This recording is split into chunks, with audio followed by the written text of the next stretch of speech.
Pronto! Aê, ó. Tudo bom, Rapaz, eu meu tava irmão? ficando tenso. Eu já tava ficando Tá tenso ouvindo aqui. direito? Até o suporte eu já mexi aqui, já deu problema no suporte. Vamos lá! Tá escutando Aqui direitinho? Tudo em estamos paz? nós. Tudo certo? Tudo em paz, tudo em paz. E aí? Meu querido amigo, Tudo bom, seja Dom? bem-vindo. Seja Obrigado. bem-vindo a esse projeto. A gente já está tentando bater a agenda aí, já tem um tempasso, né? Pô, E tempão essa, mesmo. e essa nossa agenda tá cheia, você aí sempre viajando para defender os municípios, para ajustar pessoal de concurso público, tudo isso. Mas hoje deu certo, graças a Deus. Então seja muito bem-vindo, Amém. é uma alegria ter você aqui, é uma alegria ter nesse projetinho nosso do Trocando Ideias. Sempre que quem colabora, quem acredita no projeto, a gente tem que ficar muito agradecido. E você sabe que você é meu amigo de coração. E é uma alegria estar com você aqui. É uma Vamos honra para tocar mim. esse barquinho aqui e botar essa galera para pensar envolvendo responsabilidade civil e administração pública, hein? Certo? Bora. E aí? Você começa? Eu começo? Como é? Vamos lá. Deixa eu ir lá. Olha só, meu querido. Começou a primeira vez aqui. Aqui a gente tem uma galera muito de profissionais, tá? A gente tem um pessoal que já acompanha aqui, o Paulo acompanha aqui, a gente tem a Daiane, que na outra live estava, tomara que ela volte. Então a gente tem um grupo de pessoas que são advogados, a Berenice acabou de entrar aqui, e querem conhecer, querem ter esse conhecimento da advocacia, né? E uma das áreas que a advocacia tem um vasto campo para se trabalhar é a área da responsabilidade civil, que toca várias outras áreas. A área da responsabilidade civil, ela também alcança a perspectiva da administração pública, né? Seja município, estado, união, autarquias, enfim. Ó, a doutora Luísa aqui também é um dos grandes colaboradores com Trocando Ideia desde sempre. E aí o que acontece? Só que quando a gente bate na responsabilidade civil do Estado, ela tem um contorno um pouco diferenciado da responsabilidade civil em comum, tá? Em linhas gerais, o que é que a gente tem de diferença? Vamos lá. O berço da responsabilidade civil estatal se faz presente no artigo 37, parágrafo 6º da nossa Constituição. Quando a gente faz a leitura do dispositivo constitucional, ele vai dizer o seguinte, que as pessoas jurídicas de direito público e as pessoas jurídicas de direito privado que prestem serviço público respondem pelos danos que seus agentes nessa qualidade causarem a terceiros. Então, qual é o primeiro ponto que diferencia a responsabilidade extracontratual do Estado de uma responsabilidade civil trazida, né, tratada pelo direito civil? É a prestação do serviço público. Essa figura é tão forte quanto a esse entendimento de que quando a gente fala, por exemplo, das empresas do Estado, as empresas estatais, empresas públicas e sociedades de economia mista, a gente tem a responsabilidade para elas, mas elas são pessoas de direito privado, pertencentes à administração, e a gente faz uma diferenciação. Se a estatal ela presta serviço público, responde conforme 37, parágrafo 6º, responsabilidade em regra subjetiva. Se a estatal exerce uma atividade econômica, como é o caso do Banco do Brasil, Caixa Econômica Federal, a responsabilidade dela não será regida pela Constituição 37.6, e sim pelo Código Civil. Então, o que determina, primeiramente, que a responsabilidade civil do Estado ela será em regra, objetiva, é a prestação do serviço público. Porque quando você pega a letra da Constituição, ele fala pessoa jurídica de direito público ou de direito privado, desde que seja prestadora de serviços públicos. Primeiro ponto, eu acho que é bacana a gente trabalhar é esse. O segundo é uma diferenciação do que seria uma responsabilidade objetiva e uma responsabilidade subjetiva. Acho que é interessante a gente falar também de uma responsabilidade que lá no direito civil, no seu, é uma responsabilidade que vai muito de contrato, decorrente de contrato. Já no direito administrativo, a responsabilidade ela não decorre de contrato, é uma responsabilidade extracontratual. Acho que fica bacana também a gente trabalhar um pouquinho sobre isso. Deixa eu aí, meu irmão. fazer uma pergunta, então, com base no que você está falando. E, pessoal, quem quiser perguntar também, pode colocar aqui embaixo. E aí, André, fica tranquilo que eu vou moderando, tá? Você fica bem à vontade. Então, deixa eu te perguntar uma coisa. Imagine que uma determinada empresa, ela tem uma retroescavadeira, por exemplo. E aí está tendo uma obra, e eu tenho uma empresa, essa empresa é minha empresa particular. Ou pronto, meu primo acabou de entrar aqui, vou usar um exemplo que é muito comum no interior. Lá no interior da minha família, lá não tem chuvas regulares. E aí vamos dizer que em um determinado momento a prefeitura contrata ou faz uma licitação ou com dispensa de licitação. Enfim, ela contrata, seja via qual for, uma determinada empresa que tem 3 ou 4 retroescavadeiras para fazer um açude, né? Para cavar ali, para fazer um lugar de armazenamento de água de chuva. Ou você pode botar em qualquer outro exemplo. Acontece que essa empresa ela vai cavando e aí ela cava muito perto de uma outra casa que desmorona uma parede ou um muro. Neste caso, essa empresa ela responde como se fosse uma administração pública. Agora, se fosse eu, na minha unidade privativa, contratasse essa empresa, seria a Código de Defesa do Consumidor. Exato. É mais ou menos por aí. Agora a gente tem que separar também, porque você falou de uma relação de uma empresa contratualmente com a administração. A empresa dona das retroescavadeiras, ela tem um contrato administrativo, um vínculo com a administração. Então, o que geraria essa responsabilidade? Ela está atuando em nome da administração e pela prestação daquele serviço público, você tem uma responsabilidade estatal. Aqui é importante a gente também pensar, e a cabeça de advogado fica pensando sempre os dois lados, né? Se eu fosse o advogado da outra parte, eu alegaria que não é uma prestação de serviço público, porque a lei de licitações, ela faz a separação do que é obra e o que é serviço. No caso, a realização de obra. E o vínculo dele com a administração é decorrente de uma licitação. Então, a lei que regula essa responsabilidade é a lei de licitações. Só que a própria lei de licitações, tanto a lei 8666 antiga, como a 14133, a mais nova, de 2021, ela vai dizer que os danos decorrentes pela execução da obra, seja pela má execução dela, que parece que é o caso, erro no projeto, ou uma má execução do contratado, é de responsabilidade justamente deles. E não, olha aí, e não da administração. A má execução da obra gera um dever de indenizar para o contratado, e não para o contratante, que é a própria administração. Diferentemente, só puxando aqui um parênteses, diferentemente de uma situação de você ter uma indenização pelo fato da obra, que é um negócio muito interessante que as pessoas discutem pouco hoje em dia. Já há precedente dos tribunais, já há um posicionamento firme, mas as pessoas não procuram os seus direitos. E eu contextualizo aqui, por exemplo, numa situação que a gente vê praticamente em todas as cidades. A administração ela faz uma obra, reforma de uma avenida, de uma via, e durante esse prazo da elaboração da obra, muitos comerciantes eles enfrentam prejuízos. Eu me lembro aqui em Salvador, uma época houve uma reforma da orla ali, o Rio Vermelho, Onginho, Rio Vermelho, e muitos restaurantes ficaram fechados. Alguns até não sobreviveram até o fim da obra. Então, o motivo da falência daquela empresa, da quebra daquela empresa, do prejuízo financeiro que aquela obra pública realizou, não é a má administração do empresário, e sim o fato da obra pela administração. Essa pessoa tem direito à indenização? Tem. Qual é o princípio que embasa o direito à indenização dessa pessoa? O princípio da isonomia, doutores e doutoras. O princípio da isonomia, aquele que a gente fala sempre a palavra, é meio que de cor, né?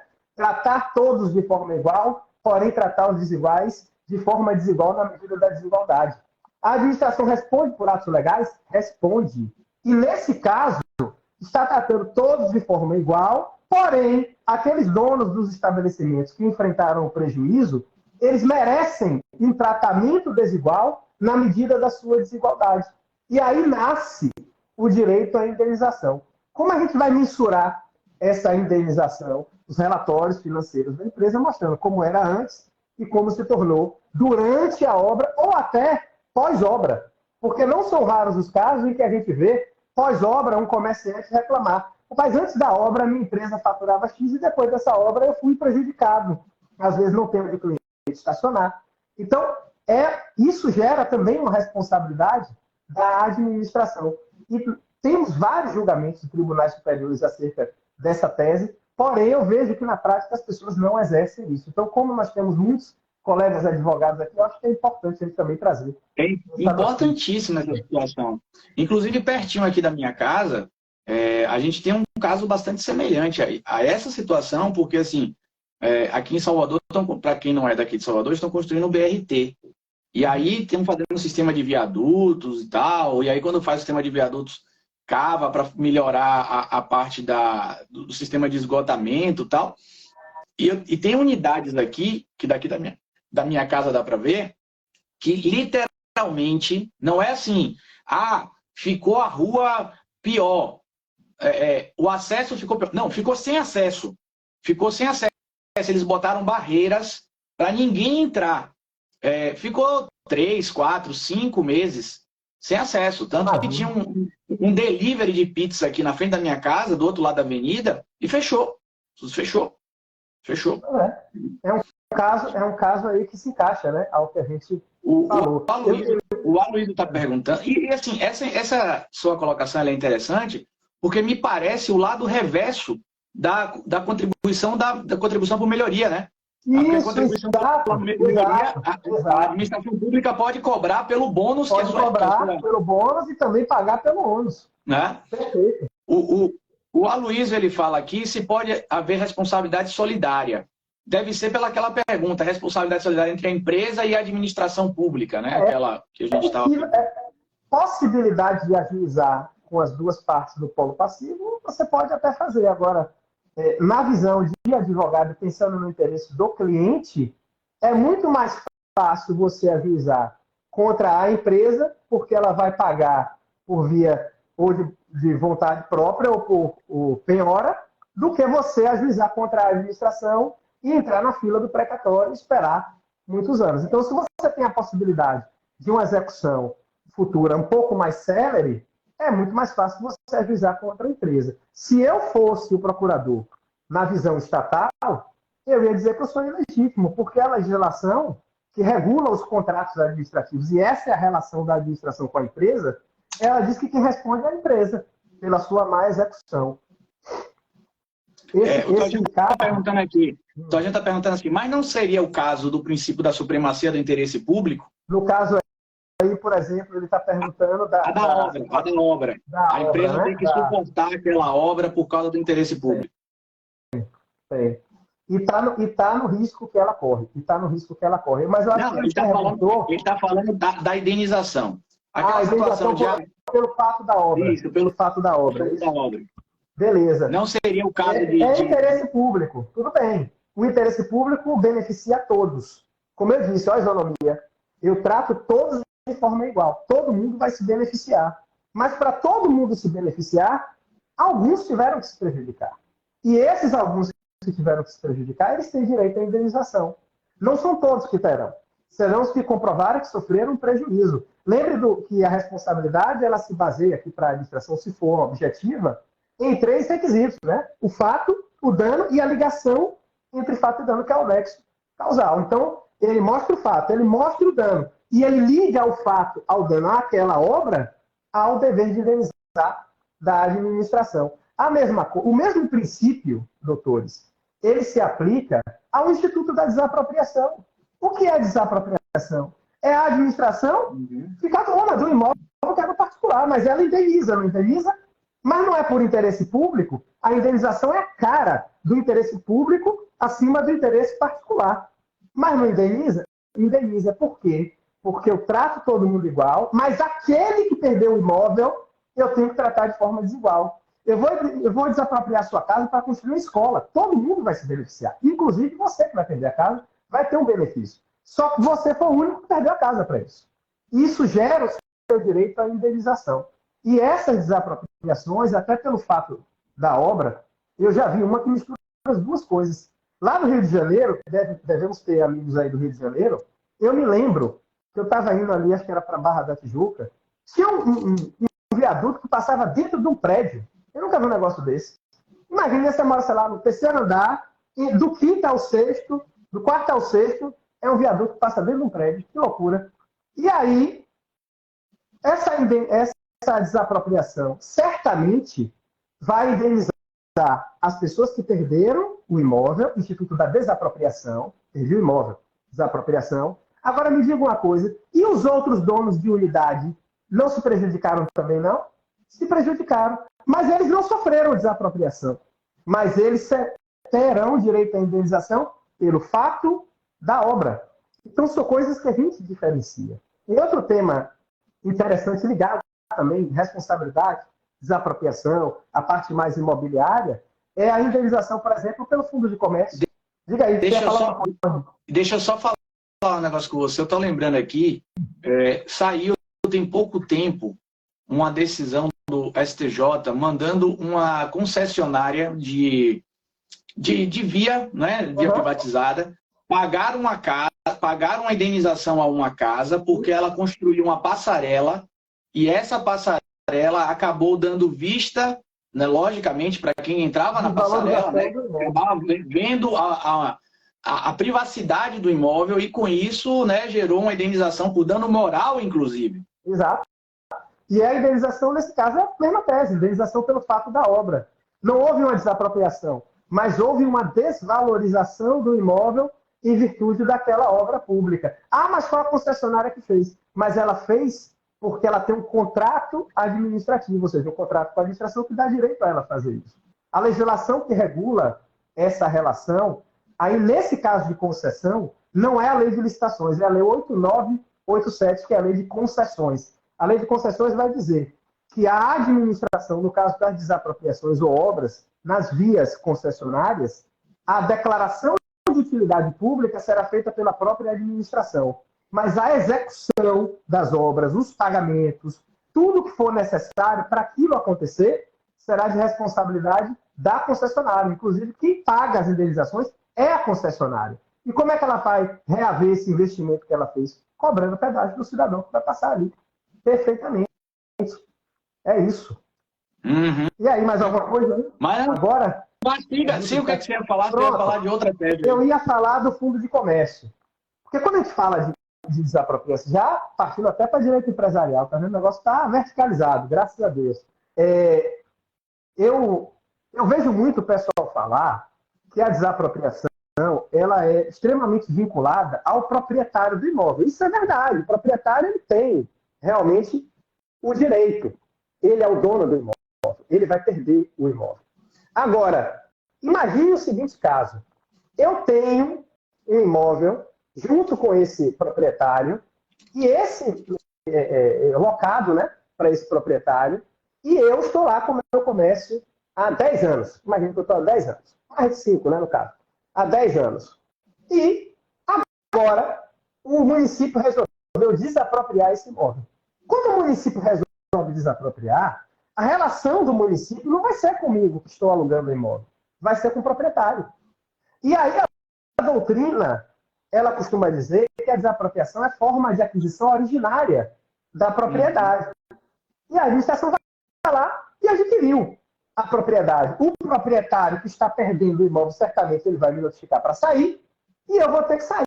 Mas eu saio chateado. Por que eu saio chateado? Porque eu perdi o meu imóvel. Eu tinha o comércio há 10 anos. Eu investi sonhos naquilo. O ponto comercial já estava constituído.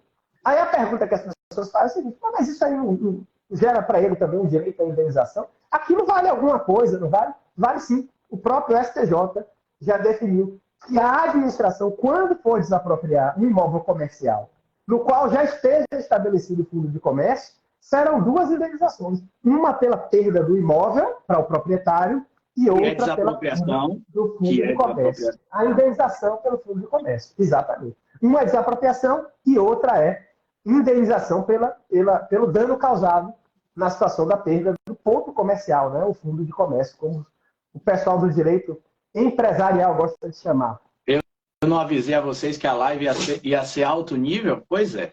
Mas, meu querido amigo, deixa eu te perguntar uma coisa aqui. Geralmente, quem é o sujeito passivo de uma demanda indenizatória é a própria administração pública. Né?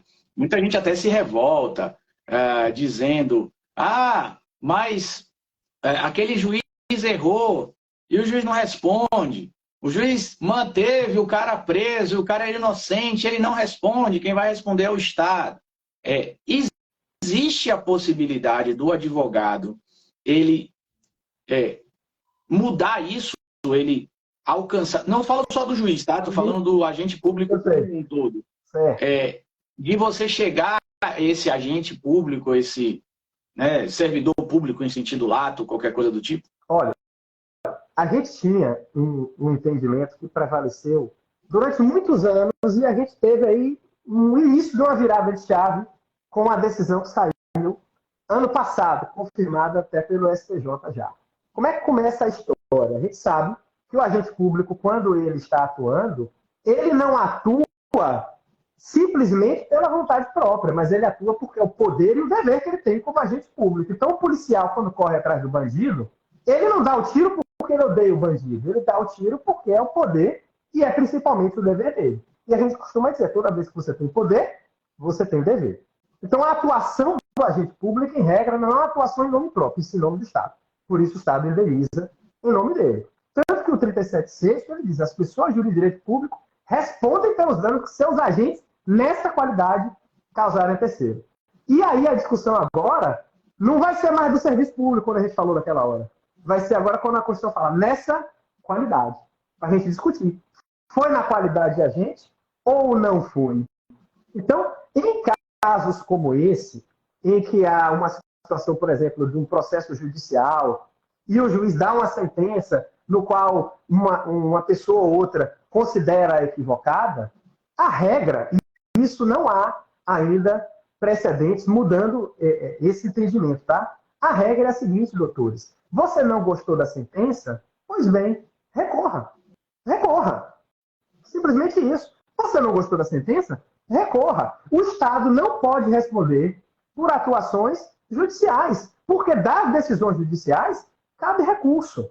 Agora, você tem casos emblemáticos? Nós podemos ter. Existe um caso, Salomão, de um rapaz não, um senhor, né, já é falecido até, ele é lá de Pernambuco, se eu não me engano. O nome dele é Marcos Mariano da Silva, é um caso emblemático. É um grande caso de erro judiciário aqui do nosso país. Ele foi preso duas vezes por engano. Ele ficou somado, o tempo inteiro que ele ficou preso, foram 21 anos, se eu não me engano, mais de 20 anos preso. Ele ficou um período preso, negando, não sou eu. E o pessoal falou, não, todo mundo fala que é inocente. Até que prenderam o Marcos Mariano, correto. E aí viram, pô, tem dois, esse realmente era inocente. Soltaram ele. Aí um dia, o Marcos Mariano, que era bandido, fugiu. Fizeram uma blitz. E o cara também era um azarado, arretado, né? Olha quem estava no ônibus, na blitz, ele mesmo. Aí o cara lá, retrato falado, parecido, mesmo nome, pum, preso de novo. Durante o período que ele ficou preso, ficou cego dos dois olhos, tuberculose e outras coisas aí que acontecem nos presídios. E depois viram que ele era o errado mesmo. Ajuizou a ação de indenização em face do Estado. E aí é uma coisa que chama muita atenção da gente, e talvez seja um tema que caiba até posteriormente uma discussão um pouco melhor, uma reflexão sobre isso. Na época, a indenização que ele recebeu pela sentença que a juíza deu foi de somente R$2 milhões. E a gente fica refletindo, R$2 milhões por 20 anos preso, 20 natais sem a família, não viu os filhos crescerem, deixou de viver. E ele sendo inocente, fora as outras coisas que ele sofreu, perdeu a visão. Então, será que 2 milhões compensaria o que é incompensável? E o fato interessante foi que ele morreu no dia que saiu a sentença. Ele soube da sentença e morreu. Eu ouvi falar um tempo atrás que ia ter um filme sobre esse caso, mas eu realmente não acompanhei se realmente teve esse filme ou não. Mas é um caso emblemático de erro judiciário. E a Constituição fala que ao preso será garantida a integridade física e moral.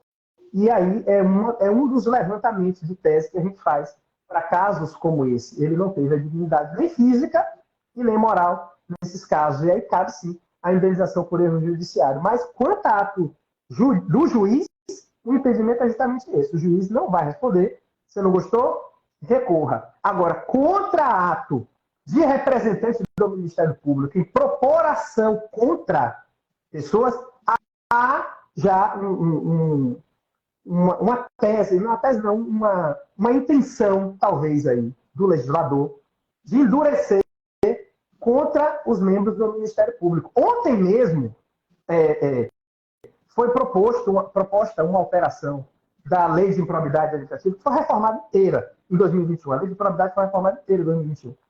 E a propositura das ações por ato de improbidade, ela é do Ministério Público. E foi proposto ontem uma alteração da legislação para caber honorários de sucumbência não em face do Estado, e sim contra os honorários que o Ministério Público também recebe. Então, naqueles honorários que o Ministério Público vai acumulando durante o ano inteiro para depois dividir, se ele propor uma ação errada, ao invés do Estado pagar a sucumbência, a gente tira o dinheiro lá daqueles honorários que seriam dos membros do Ministério Público. E aí você já tem um comportamento, talvez, do Legislativo, para endurecer um pouco contra os membros do Ministério Público. Para arrematar de vez, veio o Tribunal de Justiça de São Paulo e o STJ confirmou que foi um caso emblemático, foi o caso de Lula contra Dallagnol, no qual, durante o processo... Rapidinho. Tá bom, a Neide está perguntando aqui, só para não perder, para voltar naquela, qual seria o momento da avaliação do Fundo de Comércio para a administração pública indenizar? É você comprovar, né, o comércio, quantos anos você tem. A legislação que fala do inquilinato, ela fala em 5 anos.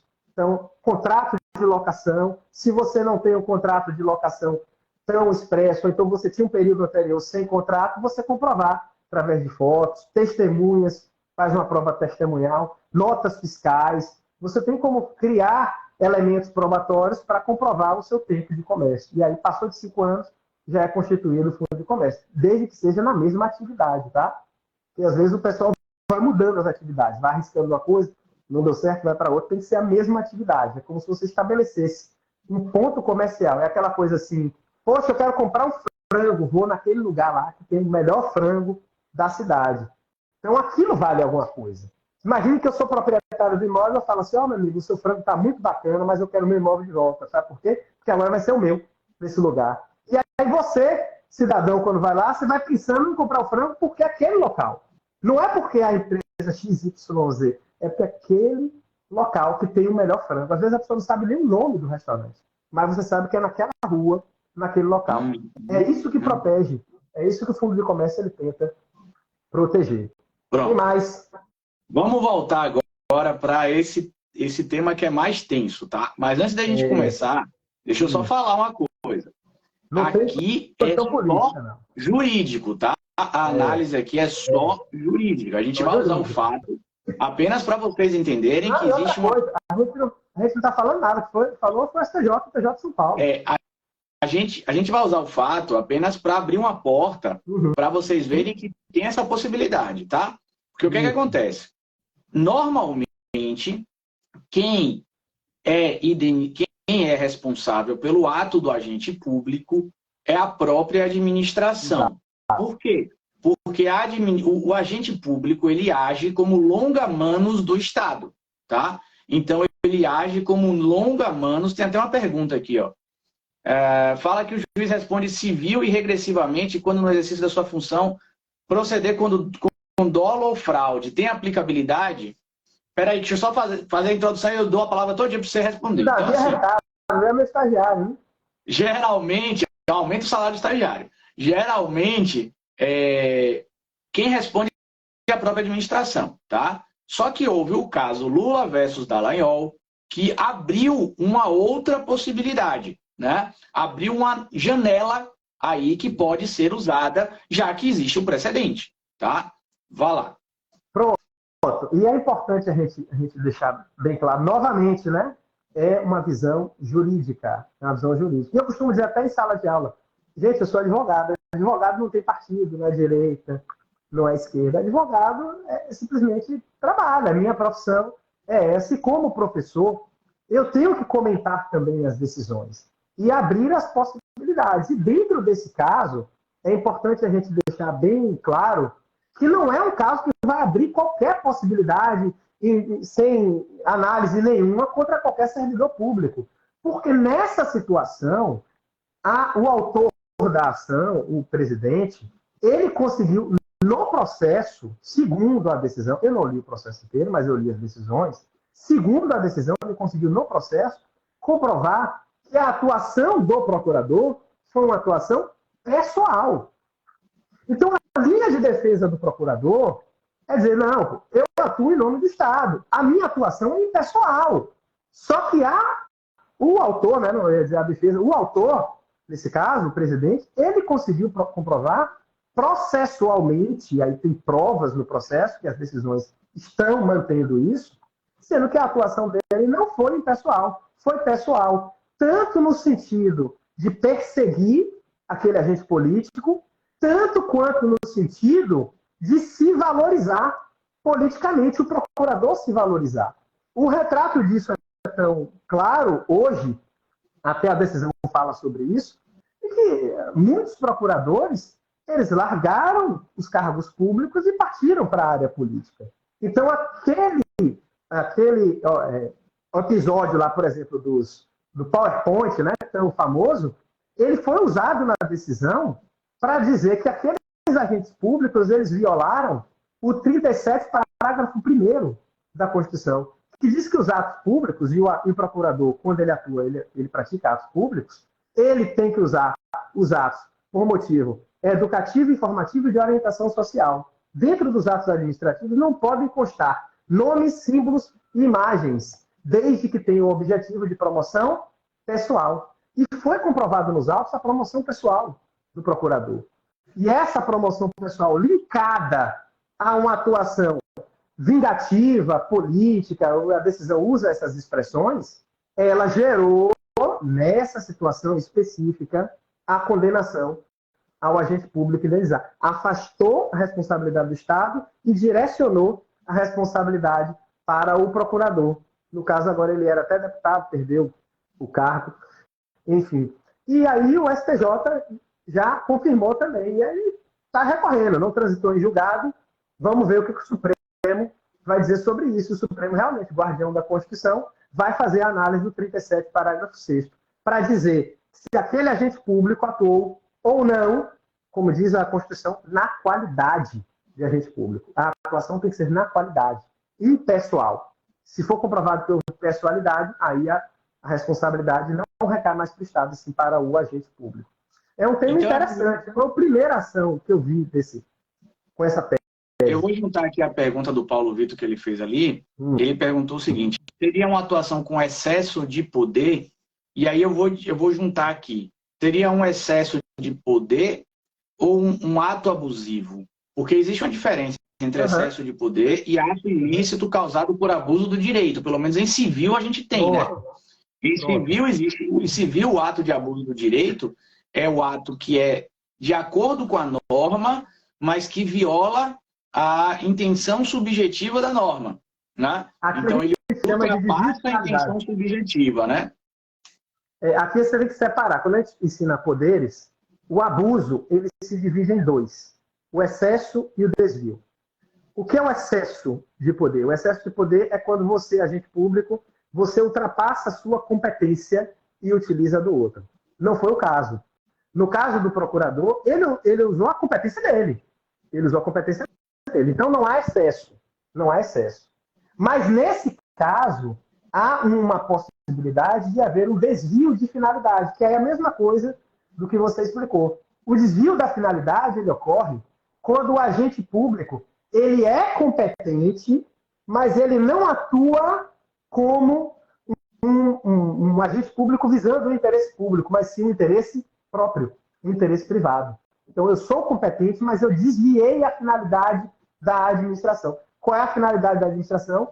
O interesse coletivo. O Supremo já decidiu vários casos sobre desvio de finalidades. Tem um caso emblemático, que foi um caso, o pessoal vai achar que eu estou perseguindo, mas não.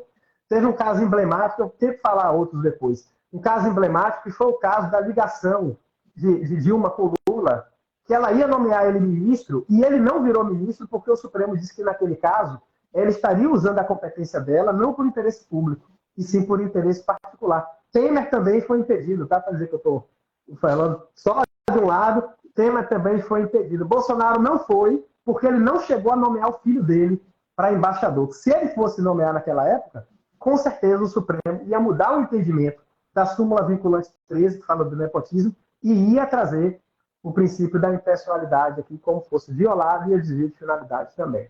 O que mais? Vamos? Legal. Separou mais alguma surpresa aí? A gente pode falar de prescrição, né? Quer falar de prescrição? Vamos lá nesse aqui é de um jeito, restinho. Aí é de outro, né? Já que estamos no restinho da live, vamos entrar na prescrição, que aí a gente acaba com o tema de acabar mesmo, né? O tema da prescrição. Já foi. Aí no direito civil, 3 anos, né? Em regra para responsabilidade. Sim. Aqui no direito administrativo, 5 anos. É 206, né? Para vocês? 206. 206. Não, aqui para a gente são 3 anos, 206, não. Parágrafo 3º. Ah, parágrafo 3º. Você quer inciso 5. O nosso é 5 anos. É até um macete que tem, né? Porque os prazos, eles estão nos parágrafos. Então, o parágrafo 3º são 3 anos, o parágrafo 2º são 2 anos, o parágrafo 4 são 4 anos e o 5 são 5 anos. Que negócio organizado, tá vendo? Tá vendo aí? E aqui no direito administrativo nós temos um decreto, 10.000, não sei o que lá, que vai falar que a responsabilidade ela é de 5 anos. E aí gera uma confusão. Porque o nosso decreto é um decreto bem antigo. E quando veio o Código Civil, em 2002, na época que eu era estudante, o novo Código Civil, rapaz, está ficando velho, hein? Não, já vão fazer uma reforma agora. Pois é. O novo do novo. E a gente estudando lá pelo velho, tá vendo? Ainda bem que a gente se cuida, né? Parece que é novinho. E não, aí... Você tá beleza, né, pai? Aqui, o negócio aqui tá... você tá bem, você tá bem. É isso mesmo.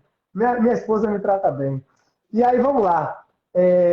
Aqui são 5 anos. A responsabilidade são 5 anos. Aí já você tem os tribunais superiores todos confirmando. Sempre quando a gente avisa uma ação, o pessoal das procuradorias tenta trazer, né, nas preliminares, a prescrição, trazendo para 3 anos, tentando mudar o entendimento. Mas aqui é firmado 5 anos. Mas tem um caso da gente que o STJ e o Supremo confirmou, que é o caso dos danos causados durante o regime militar.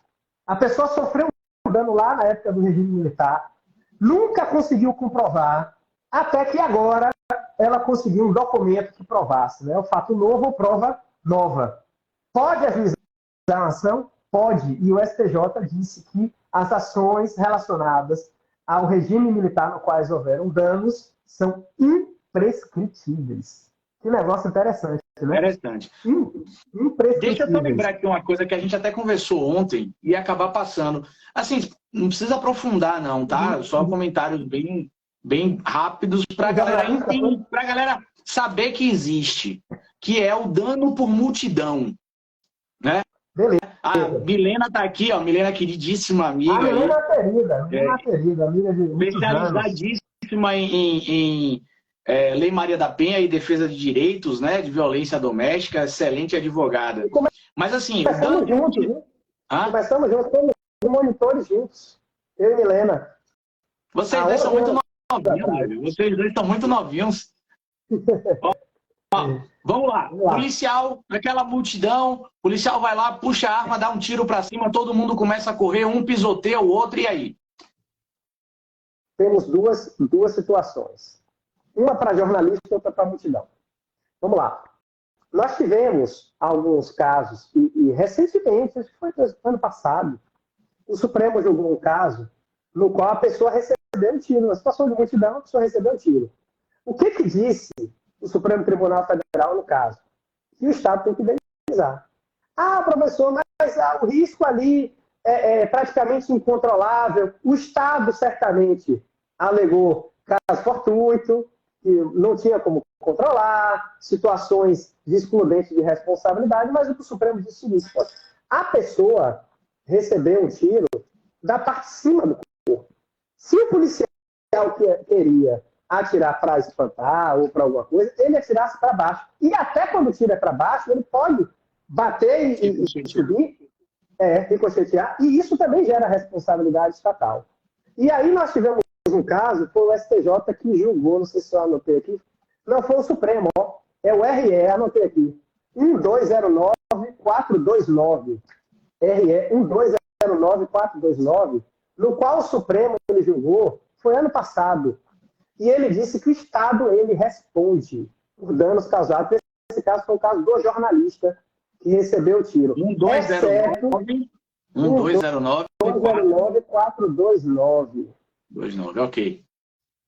Eu tenho aqui, ó, e ele firmou a tese de repercussão geral. Vou ler para vocês. É objetiva a responsabilidade civil do Estado em relação ao profissional de imprensa ferido por agentes policiais durante cobertura jornalística em manifestações em que haja tumulto ou conflito entre policiais e manifestantes. Agora, ao Estado, cabe excludente de responsabilidade da culpa exclusiva da vítima nas hipóteses em que o profissional de imprensa descumprir ostensiva, clara advertência sobre acesso a áreas delimitadas em que haja grave risco à sua integridade física. Então, se a administração disse, ó, a sua cobertura é aqui, e o jornalista ultrapassou aquilo, aí não há responsabilidade estatal. Agora, se ele estiver dentro daquele local que foi reservado aos jornalistas, aí o Estado ele tem essa responsabilidade. Na oportunidade, o ministro Nunes Marques ele foi o único que levantou esse entendimento de que não deveria haver a responsabilidade nesse caso, ou então, se houvesse, abarcasse qualquer profissão, porque no entendimento do ministro você não poderia homenagear uma profissão e não homenagear outra. Não só os jornalistas estão ali. Existem outros profissionais por exemplo, que estão cobrindo. Os paramédicos, né? Estão também, ali e tal. O pessoal da técnica nos fios, os motoristas das emissoras, qualquer um poderia ser atingido. Mas a decisão fala dos jornalistas. Achei que era uma observação até interessante de se levantar. E aí, quanto a esse caso do jornalista e as situações de multidão, nós temos esses entendimentos, mas, de fato, imagine no Carnaval de Salvador, se você tem uma situação que um policial ele precisa agir e há um erro, há uma grande abertura para discussão. Não é algo que você pode falar assim, aconteceu, responde, aconteceu, responde. Tudo cabe à instrução probatória no caso. Fato, dano, nexo. Tem que ter nexo. Olha que interessante. Ontem, na live de ontem, eu estava falando sobre uma súmula, né? A súmula 385, que é uma súmula que eu não sou muito fã dela. Uhum. E aí eu estava explicando como é que a súmula ela é formada, né? Através de outros precedentes, tal, e que é muito interessante a gente entender os precedentes que formam a súmula para que a gente consiga trabalhar com esses precedentes e consiga fazer distinguish, essas overruling, se for o caso e tal.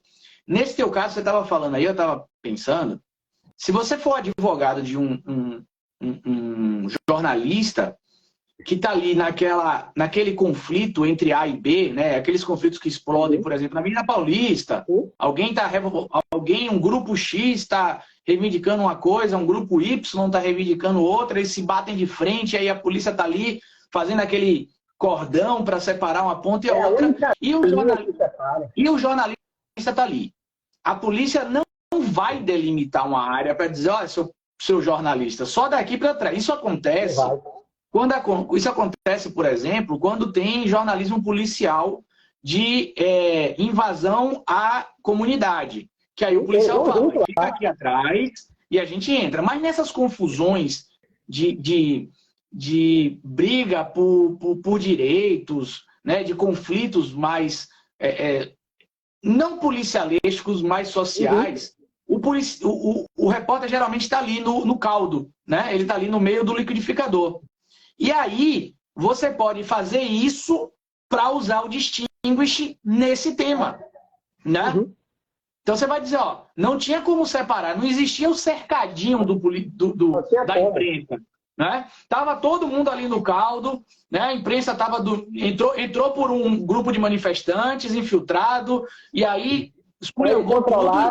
O Estado não tem como controlar a situação aí de caso fortuito. O Estado, mesmo que a situação seja previsível, ela é previsível de consequências incalculáveis. O Estado não tem como controlar aquilo, não está em todos os locais ao mesmo tempo. Então, a via de defesa estatal é essa. Agora, cada um, né?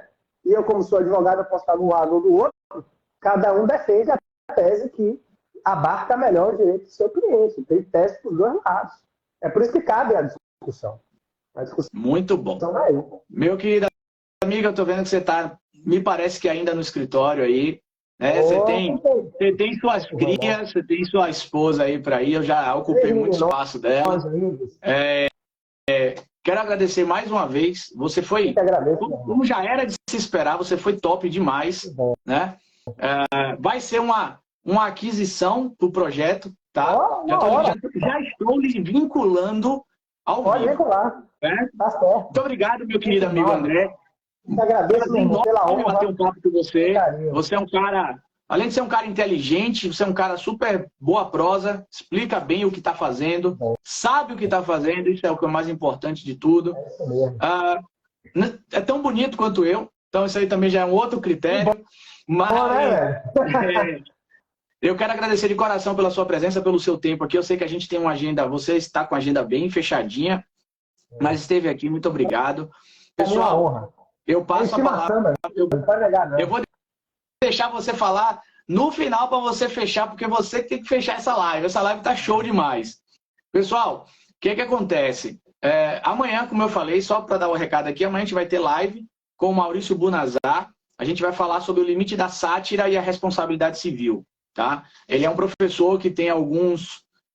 um advogado tem alguns clientes que estão envolvidos nessa situação aí, ou já foram envolvidos. É um tema muito interessante também. Quem ainda não se cadastrou e quiser se cadastrar, salomãoresedar.com.br, entra lá na página, coloca os dados lá, porque dia 13 a gente vai ter o super lançamento da nova era da responsabilidade civil, que é um projeto que eu já venho pensando durante um ano, e eu fechei o projeto agora e vou lançar. Essa figura excelente que está aqui dividindo a live com a gente, se ele tiver espaço na agenda dele, com certeza absoluta, ele vai ficar responsável pela área da responsabilidade civil do direito público, tá?